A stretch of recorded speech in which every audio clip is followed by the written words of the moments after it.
Yes. So we welcome to the middle Trenton Cowles on your right-hand side, Josh Baek on the left. And that is the number 6 seed on your right, the number 4 seed on your left. And again, you mentioned, you know, having this close-knit community. Christian Stoddart is in Josh Beck's corner. And here was Christian, who was defeated by Josh in the semi-final, 6 points to 2. Christian, the number 1 seed, and again, another great talent in the recurve division. Trenton, who I think we mentioned, won here in 2019. He's back-to-back Buckeye champion, but informs me he will not be defending that title this year. He goes off to the World University Games. Oh, yeah. Strong team going off there for the US, heading off to Germany. So I actually got to talk to Trenton a little bit earlier, and mentally, I think he was doing really, really well. He said he had a great day. He was feeling great. Shots were flowing. So I'm really excited to see if he carries that over into this gold medal match. And he has a busy time. I know all of you archers are tremendously busy, traveling all over the country and all over the world. But he throws in the collegiate competition as well. Texas A&M. Josh Beautiful is start Columbia. So, you know, it's a busy spell with collegiate target nationals a few weeks ago, and then straight into the World Cup, and then USAT events as well. And obviously trying to balance college while they're also doing the collegiate stuff is not easy. But yeah, it's neat to see them both here. I mean, you obviously know to make it to this level that they're putting in the work and the time, and it's showing for sure. Brady took bronze. Brady Ellison taking bronze in the recurve senior men. Yep. Defeating Christian, so that was 2 beating 1. And you could almost say the master against the student, because Brady has been there, done it. Christian is obviously one of those that's coming up through the ranks very, very quickly. That was not an arrow that Joshua wanted as his final arrow of that set.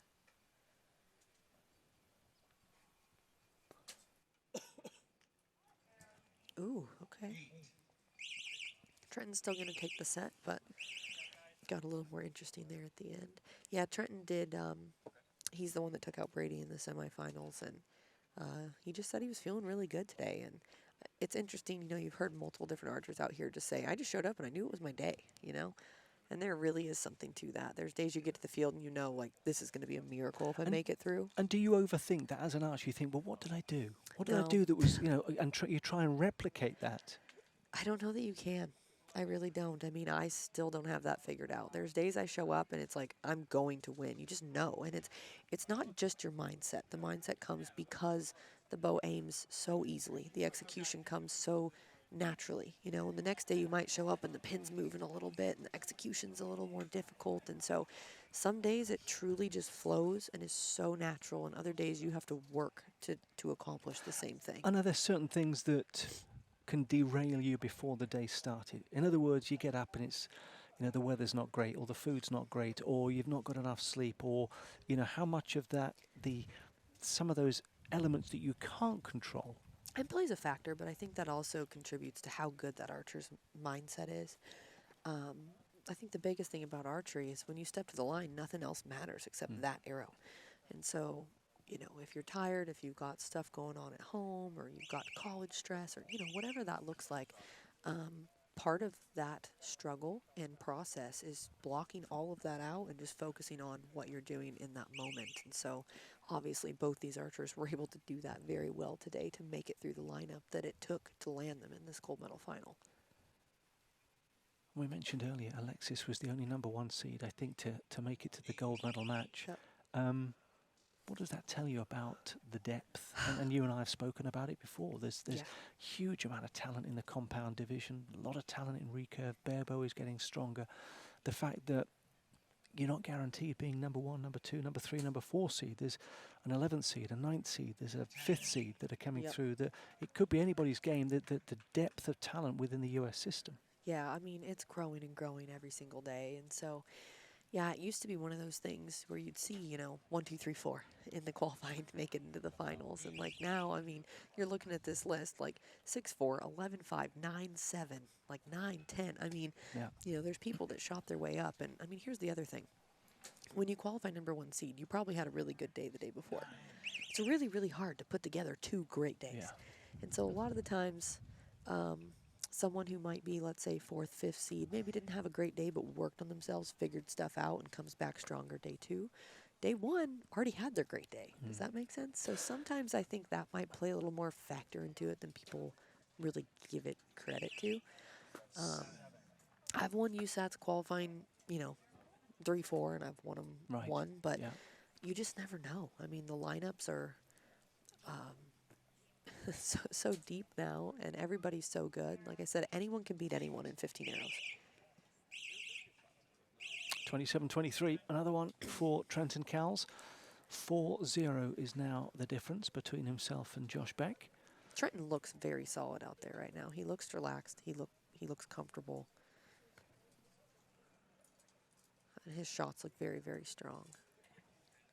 And whatever happens over the next few minutes, if this goes the way that it is heading, the experience that Joshua will get from this, he will be heading off to the World Archery Youth Championships later in the year. Being in these moments gives you great grounding, and it's a fantastic experience going into those bigger events. Yeah, any time that you can make it into one of these finals, it's such a great learning opportunity to prepare you for those other bigger stages. And, it helps you even in practice and preparing for events because you know what that's going to feel like and, to be there again. And honestly, it's a high that you strive for. Yeah. Like you want to be back out there. You want to feel that excitement again. And so, if you're not winning, you're learning and you're growing. And, no matter what, every archer that stepped foot out here got better today because they had the opportunity to shoot in this final. I did bump into Trenton just before we came on air this afternoon, and he often sits where you're sitting. He often sits alongside. And I said the lengths people will go to avoid having to do commentary with me. Yeah, commentary's like the sad loser seat. No. You're not wrong. No, I'm definitely not. I'm feeling that today for sure. And he laughed. He said, yeah, you motivated me. I didn't want to sit in that seat, so I got to the gold medal match. I think it was That's just to awesome. spite me, to be fair. That is hilarious. That was a really good start there from Joshua. Okay, maybe he's found his range. We've seen one come back in the barebow women from 4-0. So the wind just picked up massively. Like this is going to be a tough arrow for Trenton. The wind is whipping down there compared to what it was this last arrow. Wow, he handled that very well. I would be happy with that if I was him. You saw him shake his head there. He's like, oof. Got away with that one, I think he's suggesting. The SoCal wind is tricky because it is so choppy, there's a 10, that it will pick up and die down. And so, like I said, you just don't want to be that person that gets caught when it's really gusting. It's still blowing pretty good. There you go. He needed that. Well, if Joshua makes it 3 in a row, there's nothing that Trenton can do about it.